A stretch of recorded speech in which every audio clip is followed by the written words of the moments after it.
Hello, everybody, and welcome to the Rugby Dummy Podcast, a brand new podcast presented by me, Mark Flaherty. We're going to be doing a whole lot of stuff on this show as I make more episodes.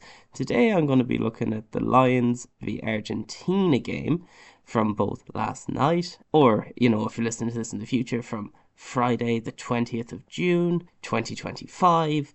But I'm also, before that, going to be looking back at the previous Lions v Argentina test from 2005, which took place on the 23rd of May 2005. So exactly 20 years previous is the last time Argentina played the Lions, so this has been a long time coming for them, and for both sides. But before I get into that, let me explain exactly who I am. My name, as I said, is Mark Flaherty, and this is a brand new podcast that I've been meaning to do for a while. I am a rugby creator, mainly on TikTok, but I also have an X and Instagram account, which I frequently repost the same kind of stuff I do on TikTok, but TikTok at the minute is my main focus. I create content mainly which relates to Connacht rugby and Irish rugby, but I encapsulate everything that happens in the URC, Champions Cup, Super Rugby, World Cups, Challenge Cup. But basically, I cover, as much as I can and stuff that interests me, as well as talking points in the sport, which I will be doing here in depth in the podcast in the future. But what I also want to do with this podcast is look back on previous fixtures that maybe people might have forgotten or, maybe not have heard about in a while, such as, starting it today with the 2005 Lions v Argentina test, which obviously it's been on people's minds the last couple of weeks in the lead up to this game that happened on Friday night. But still, I feel like not many people have gone through it properly, which I will do in a few minutes.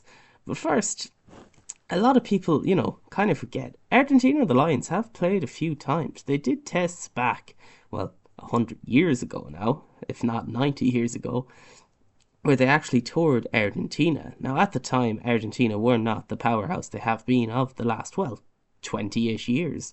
They've gone to 2, if not 3 semi-finals of a World Cup, which is extremely impressive for the nation of Argentina, especially when they had the odds against them, and they've beaten impressive teams to get there. Now, they have unfortunately not made it over the final hurdle or got to a final yet, like many nations, because of how tough World Cups are, but they always play with their full hearts, and even though they may be inconsistent at times, they've always been a great rugby nation. However, back at the start, it wasn't always like that. The sport was only growing at the time, and the Lions hammered them. That, however, changed in 2005, and they were well up against it in the odds in that game. I mean, no one really gave them a chance, which looking back seemed a bit ridiculous, but as I said, Argentina hadn't played them in 70, 80 years at that point, and they were only looking for an opportunity to get to play them again, and they played with their whole hearts, and everyone performed for Argentina that day, while the Lions were a bit off it, and it proved to be an unsuccessful tour for the Lions, leading on from that game against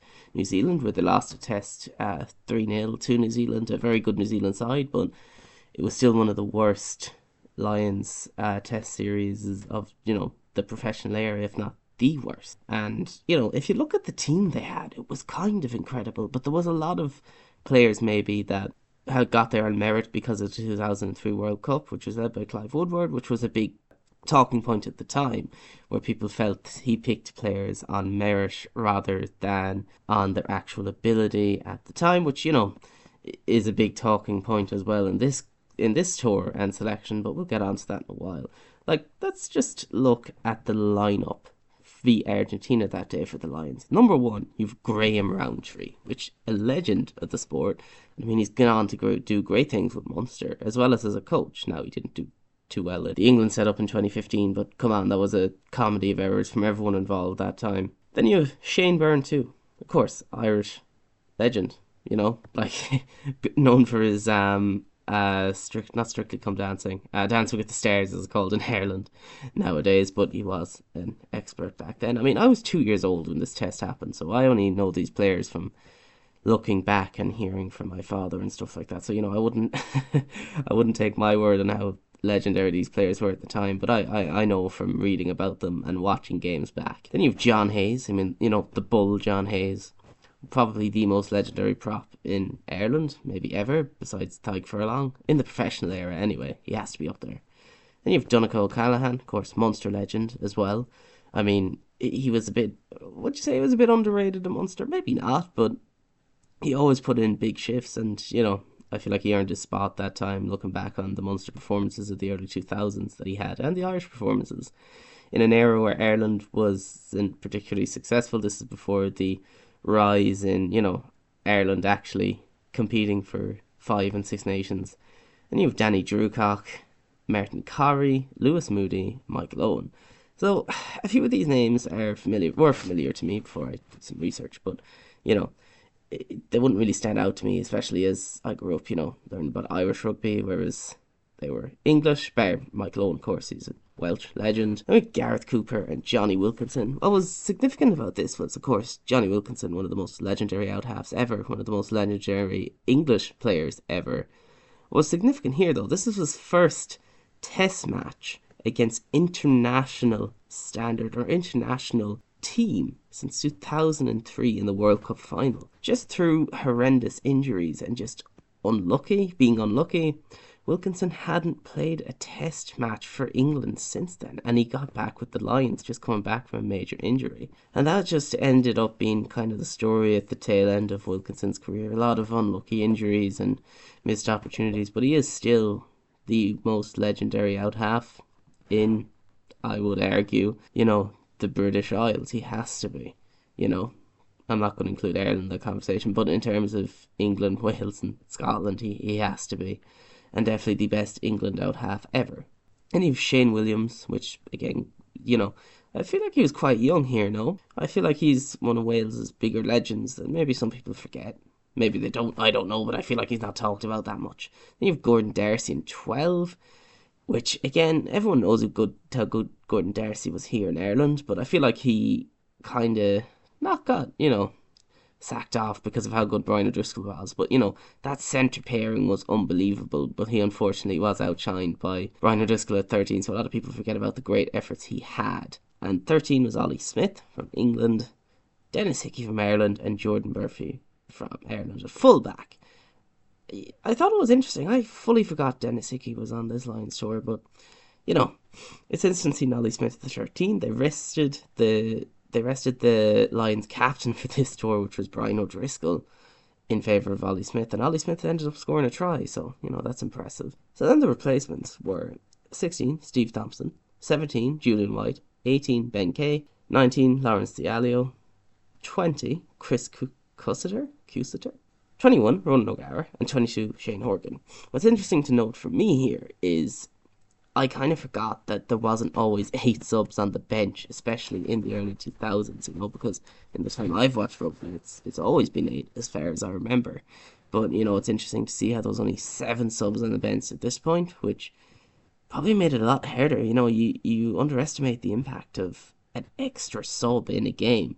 But yeah, the Lions did not play well in this game. So the game ended in a draw, 25-25. Now, Argentina probably should have won this test handy. They coughed up a lot of potential points and stuff like that. But, to be honest, Wilkinson ran the show for the Lions in a very poor effort. Argentina were leading 10 points at one stage, and there was only 1 try apiece for both sides. Ollie Smith scored the first try, 5 points, and then Wilkinson converted. Argentina, they scored a try through Nunes Poisek, and those are the only 2 tries of the entire match. The rest were penalties. So, the penalties, so Wilkinson scored 20 points, 18 from penalties, 1 from a conversion, and 20 points were scored by Torshini of Argentina, again 18 points through penalties, 2 by a conversion. So the Lions men in this game just looked absolutely pedantic. People are on about, I've seen some comments on the recent Lions game saying this is the worst Lions side ever, which is just totally false. Nowhere near it, actually. But this side, to be honest, were a lot more pedestrian. If you watch this game back, the Lions were pretty much walking to rucks. And, Argentina turned over 15 balls, which in any game is insane. But, in that game especially was insane. And the Lions coughed up 5 penalties alone through holding onto the ball, on the ground, which is, I feel like in one game, that's a whole lot of penalties from the same action. And that kind of just shut up the game. Like physically, they just weren't there. They pushed off their scrum 3 times, and I mean, if you look at the people that are in that scrum, like there's some insane players that are legendary for scrums in there, like John Hayes, Donegal O'Callaghan, Graham Roundtree. Like, look at all those lads. Like, it'd be hard to find players that would have been more memorable at the time for their scrumming efforts, especially in that front row.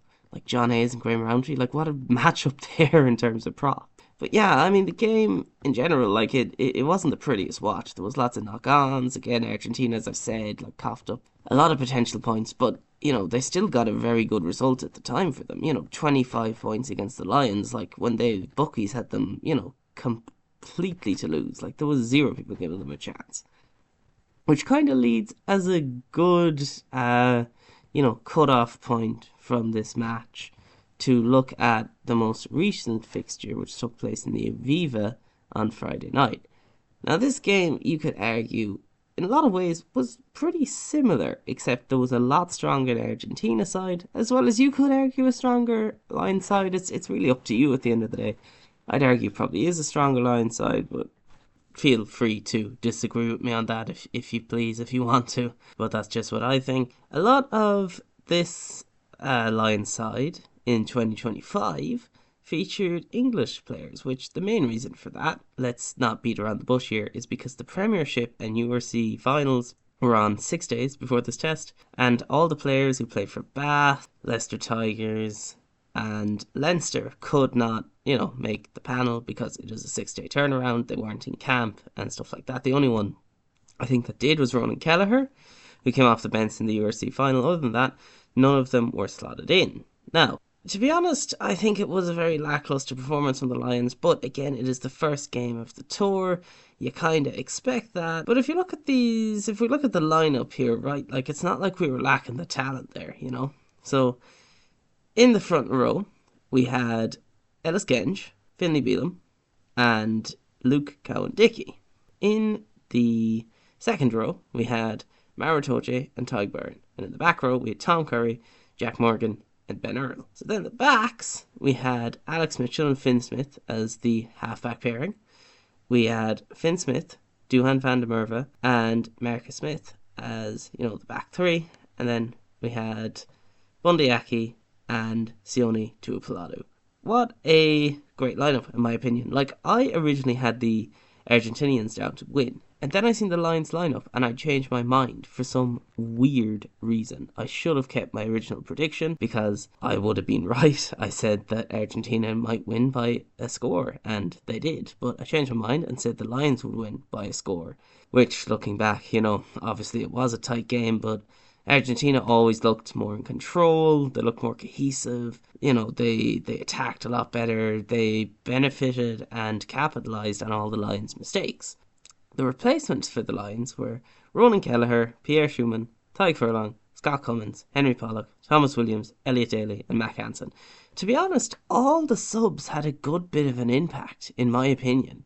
Like, the game itself was, it was very back and forth, to be honest. A bit like tennis, like Argentina scored first, then the Lions scored, then Argentina scored, then the Lions scored, then Argentina scored again. That was kind of how it was in the first half. In the second half, the Lions came out firing, and Argentina just fought back into it with an amazing 80-metre try, But yeah, in general, like, I don't think the Lions can be overly upset with that result, considering how the first half went.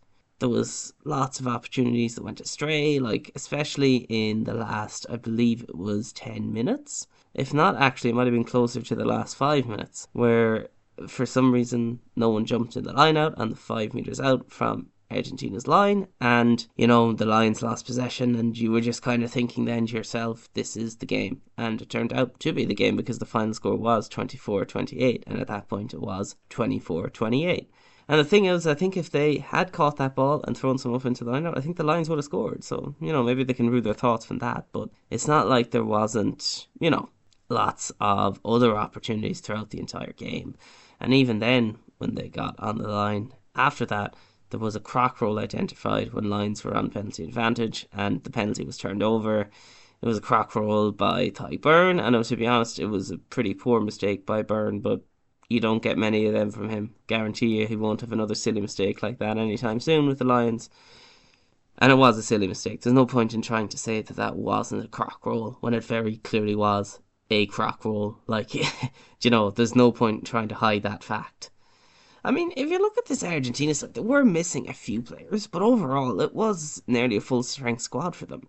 And they showed that they're no pushovers anymore, like Montoya led by example. I thought it's kind of funny, right? As a Connacht fan, that Cordero try was exceptional. Why could he not do that for us for 2 years? Or even 1 year? I know he had an ACL injury and he was gone for, was it nearly a full 12 months? And that was horrible and, that was really unfortunate and there was nothing he could do about that. But the year after that, like he scored one try against Zebra. That was it. That was all he scored for us in an entire year campaign, which you can see how talented he is, which makes it more disappointing. But it was such a great try and, just you seen what it meant to Argentina. Like they were really up for it. It makes sense when, you realise that Felipe Cantapone, who of course is a Leinster legend, but obviously he's more of an Argentinian legend, was the captain of that Argentinian side back in 2005.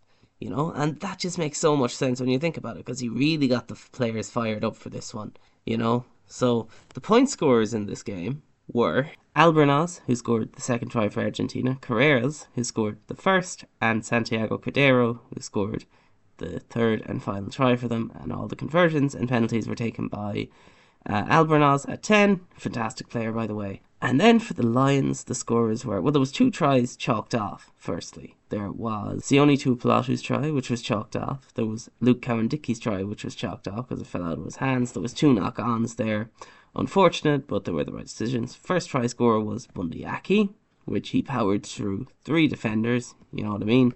He got that power, the Connacht power. Connacht always show up in big games, or Connacht players rather. Connacht do not show up in big games, unfortunately. But and the second scorer for the Lions was a penalty try, so it was no one. It was a penalty try because Argentina pulled down a maul, and you know the story, the crack yellow card for the Argentinian prop. Then the third and final try scorer for the Lions was Tyg Byrne. But to be honest, the guy that made that score possible was Ellis Genge. What a player. I've always liked Ellis Genge. I've always known how good Ellis Genge is. But maybe this was a wake-up call to people who didn't know, because he was unreal. He always tries up for Bristol Bears, and he was class today. He was absolutely unreal. He just looked class. Like, every single thing he did in the scrum, I thought he was unreal. He was probably the best player for the Lions. Or if not, he was definitely top 5. I'll be doing player ratings in a bit, but he made all that possible. And then it was just kind of a comedy of errors from the Lions after that, to be honest. There was lots of, pretty bad kicks, poor form, just silly penalties, silly knock-ons, stuff like that, which you expect from this side at this stage in the tournament, I feel like emotions were running high last night and stuff like that, but that's okay. You know what? I'm really happy for Argentina. I think it's great for them, and I think they should celebrate this win, because it is huge, and it's not like Argentina haven't had big wins before. I mean, come on, last year they beat South Africa, the All Blacks, and Australia in the Rugby Championship, all in one campaign for the first time in their history, which was unbelievable, and they fully deserved it. They were class, as I've said. Like, Argentina are no mugs. Like, I was joking saying it might be the toughest tour in this tour, but to be honest, it might be the toughest game by a landslide. We might find out. It depends on what Australia show up.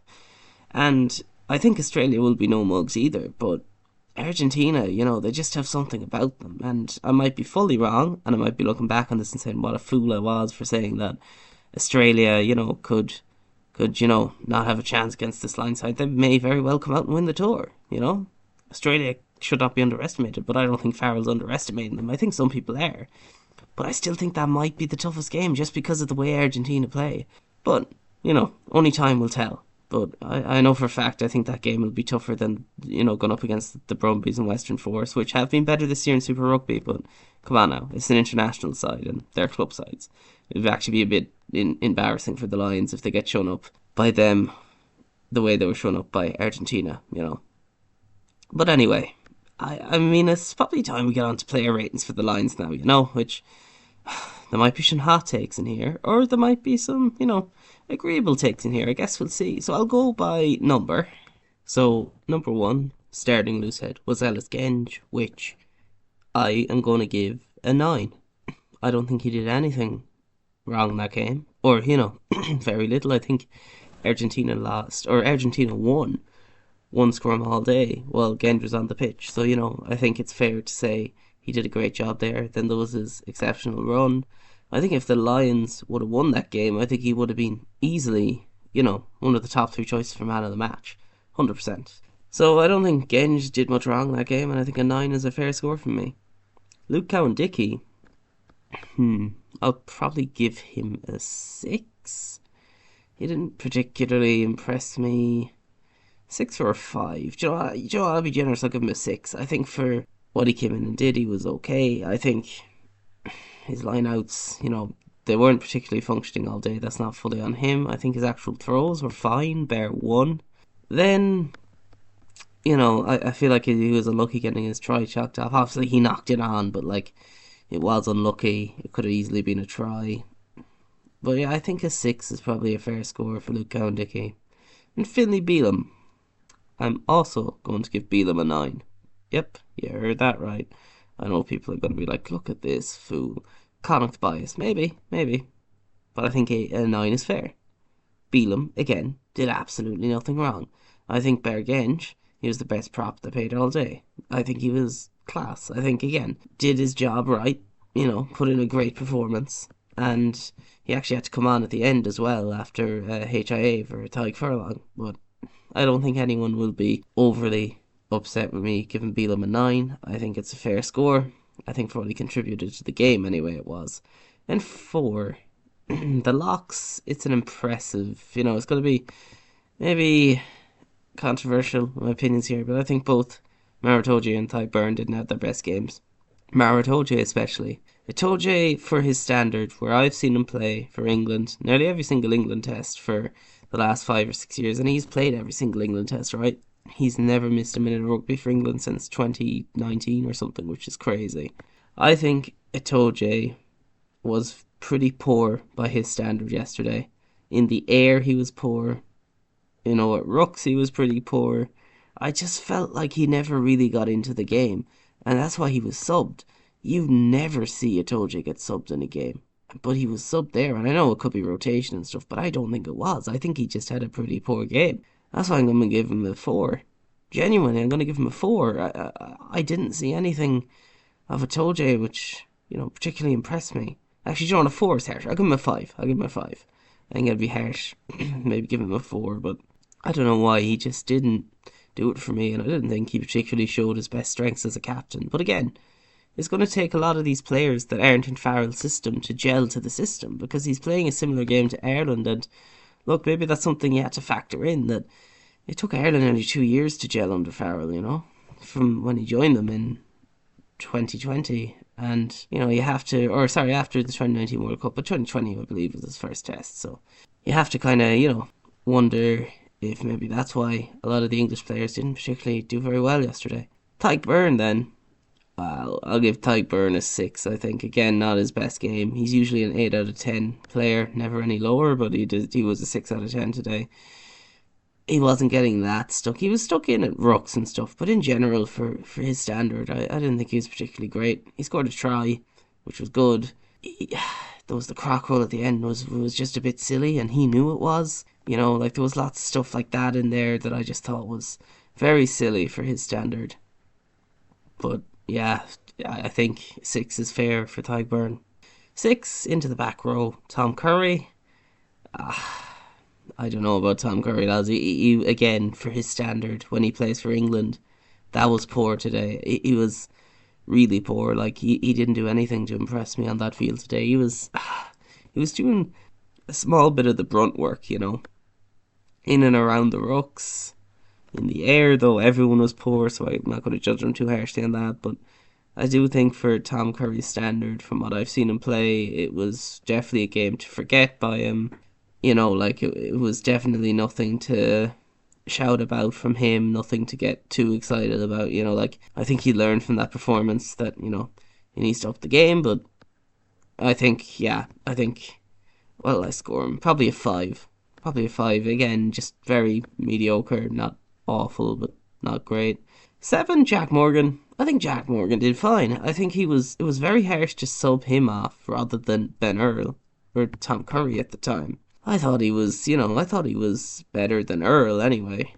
Probably better than Tom Curry. I'm going to give him a 6, Jack Morgan a 6. Like, he got that turnover and he was involved when he was in the game. Like, he just showed a bit more energy and he had some good tackles. Ben Earl then at 8, non existent. Absolutely non existent. I could not believe how poor he was in that game. I know he hasn't exactly been fantastic for Saracens, but he's always been good for England. But that game, no, definitely not. I think 4 for Ben Earl. Really poor by his standard. And I like Ben Earl, and I think he's a great player, but you have to say it as it is. That was a poor game by his standard. Like really, really poor. And I actually can't even remember him getting involved in anything in that game, really. Like, I'm genuinely not even being funny. I'm struggling to think of his involvements in that game, and there wasn't many that particularly, come to mind. And I don't even remember many carries he had. Actually, I remember 1 or 2 carries, but overall, like, definitely, I think a 4 is warranted for Ben Earl, and even that might be a bit generous, but feel free to disagree. Alex Mitchell, he was the scrum half. He didn't impress me at all. I thought his back box kicks were poor, and I like Alex Mitchell, but I think the standard and drop off from him to Gibson Park, that was like Gibson Park would have been way better there, and that's not Irish bias coming through me. I think that's just fact. Mitchell, I feel like did himself no favours there, but again, it could be adjusting to the Farrell system, so I'm not going to panic yet. But yeah, it's a 5 from Mitchell. 5 out of 10. He didn't particularly do anything that bad. It's just he didn't do anything great either, and he really didn't, kick the best box kicks or the most contentious box kicks in the air for his players. Then you have Finn Smith at 10, which again, I'm going to give him a 6. He wasn't that bad. Like, his kicks for touch were great.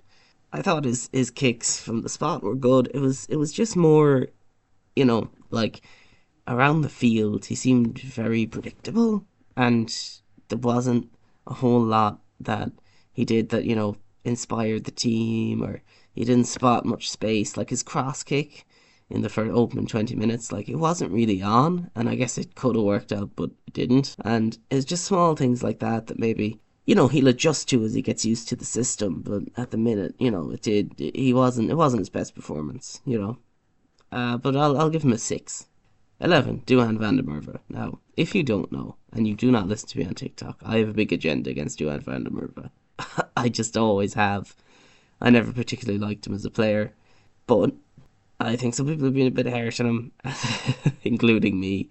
In terms of a score, like, he was pretty okay in the first half. Like, he made a break or two, but then there was some, like, he was pretty poor in the air. There was a missed tackle that led to the second try. Like, there was stuff like that, which was really subpar from him. Like, I think it's a 5 out of 10 from Duhan van der Merwe. Like, it was poor, especially in the second half before Hansen came on. He was poor. Then we have Bundy Aki. I think you all know I love Bundy Aki. Of course, I don't from Connacht. I think he gave an 8 out of 10 performance. Like, he was subbed halfway through the second half for Elliot Daly. I think he could have done the full 80, to be honest. But there is something I'll get on to now, which I was talking about in a live in TikTok with a few other lads. I think Tuapulato and Aki are too similar a player, and they kind of got in each other's ways at points. And I think Tuapulato would have suited better at 12, but obviously there wasn't any fit 12s. Ringrose couldn't play because of the 6-day turnaround. And Hugh Jones is currently still out with injury. He will be back by the time they play the next test, but at the minute he's not available, so, there's not a whole lot they could do there, really. I think, Bundy got the try, which he took 3 Argentinians with him, as he usually does. It was similar, kind of, to the score he got against England at the Six Nations, but, that is just what Aki does. It's what he's always done, Then, I think I'll give him an 8. Sione Tuapulato with 13, I'll give a 7. I thought he was great. I did. Even out of position, I thought he was great. He unfortunately got a bit shafted. His try got disallowed, which was, again, the right decision, but he got a bit shafted. Like, he gave some offloads to players that just didn't work. He got some really bad passes to him, which were pure hospital passes. But in terms of identifying space and trying his hardest, he was one of the most creative backs on the field on the day. 100%. I thought he was class, actually. I think a 7, though, is as high as I can give him. Maybe an 8, but I think I'll stick at a 7 for now. I think that's fair. 14, Tommy Freeman. Now, this is interesting. I thought Tommy Freeman was very good. I thought he kind of went under the radar a bit, but I felt like he didn't do anything wrong, and he brought a lot of energy. I think I think maybe people are going to judge him harshly for that. I think he did okay. I don't think he did anything wrong. I think for Freeman, I will give a 6. I can't put him as high as 2. I think a 6 is fair by his standards. I think he did okay. I don't think he did anything outrageously bad, and I think he brought a lot of energy. He got a line break or two. There's a few chip kicks that didn't work out, but in general, he's fine. Now, 15, Marcus Smith. He's getting brunt of the blame for this game and the results. Is some of that fair? Yes. Now, people are going over the top, though, now. Some people are saying he's a bad player and, he should never wear a Lions jersey again, which I think is completely false and way over the top. I think Smith is a great player. He's not a fullback, though. I don't know why people insist on playing him fullback. I think it's because they know how talented he is. However, maybe he's not the out-and-out 10 that a lot of people want him to be, but I really think people are being a bit harsh overall on him. But this performance, woeful. Absolutely woeful. Probably a 3 out of 10. Maybe a 2 out of 10. He was, in the second half, he was really trying his best to make something happen. He was also being a bit selfish with the ball, but he was really trying his best to make something happen. But whenever there was a long kick sent into him, you just were praying to the sky, even if you're an atheist like me, because you were just thinking, anything could happen here, you know what I mean? You just didn't trust him as a fullback. Now, Farrell was left with not many options because, he didn't have Blair Kinghorn available to him yet, and he didn't have Hugo Keenan, which meant it was either going to be Elliot Daly or Marcus Smith. Maybe looking back, Elliot Daly should have started because Elliot Daly actually was great when he came on, which I'll get into in a minute. But I don't know. I just felt like Marcus Smith that was definitely not a good showcase for him, and it may cost him a few starts for the Lions now, to be honest. But to be fair, Farrell isn't really like that. He'll give him another chance, 100%. But yeah, I think Marcus Smith was definitely, had one of the poorest games of his career, in international career anyway, 100%. 16, Ronan Kelleher. I'll give him the same score I gave Cowan Dickey, which was a 5, I think. Actually, did I give Cowan Dickey 6? I actually forget now, but I'll give Ronan Kelleher a 5. Again, it was good around the park. The line-out was atrocious, which unfortunately is the hooker's main job, and, the scrum started to get a bit weaker as the replacements came on, but again, I don't think he did anything that bad. It's just he didn't stand out for me, and, that's maybe not his fault, but I think a 5 is fair, especially for the time he had on the field. Again, we all know how good Kelleher is, but you gotta call a spade, and I think a 5 is fair. Pierre Schumann, a 6. I thought he was good around the park. And in the time and impact he made, I thought he was good. He was no Genge, but he was very good. I think a 6 is fair. He brought a good bit of energy when he came on, but as I said, the scrums and the front rows just, for some reason, struggled a bit more when the subs came on for both Argentina and the Lions. There's probably a few reasons for that, not just, relying on on blaming the front row for that. But at the end of the day, the front row hookers and props have a pretty big job at the scrums, and when that's struggling, it's hard to score them above a 6 or a 7. So I think a 6 is fair. 18th, Tyke Furlong, 5 probably. Actually no, a 4. I thought Furlong was poor. Again, he hasn't that many minutes in the tank, and he had to go off early. Now, that was no fault of his. He did get HIA'd, but I thought it was kind of poor by even Furlong standard. But again, he hasn't played much this year, lads, so it's hard for him to get much better than that. But I think a 4, and look, I might be being really harsh there, but I just, the downgrade from when Beelum went off to Furlong coming on was huge. Beelum just was better on the day, and Furlong, the scrum struggled, as I said, and Yeah, I felt like that. Now credit has to go to the Argentinian bench for that as well, with the scrum struggling. But I feel like the Lions just didn't click once some of the subs came on, especially in the front row in terms of for the scrum. Then 19 Scott Cummins. Scott Cummins did fine. I think it's 7 out of 10. I thought he was fine when he came on, especially when the line out is struggling. Like they should have brought him on earlier. And I think they subbed him for, who did they sub him for? Was it Ben Earl? I think it was Ben Earl.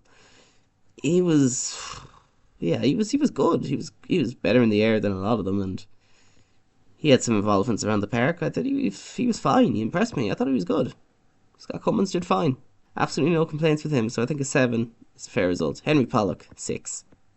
Oh, 6. 5. 5. Pollock did not have his best game. Didn't do particularly well at the rucks.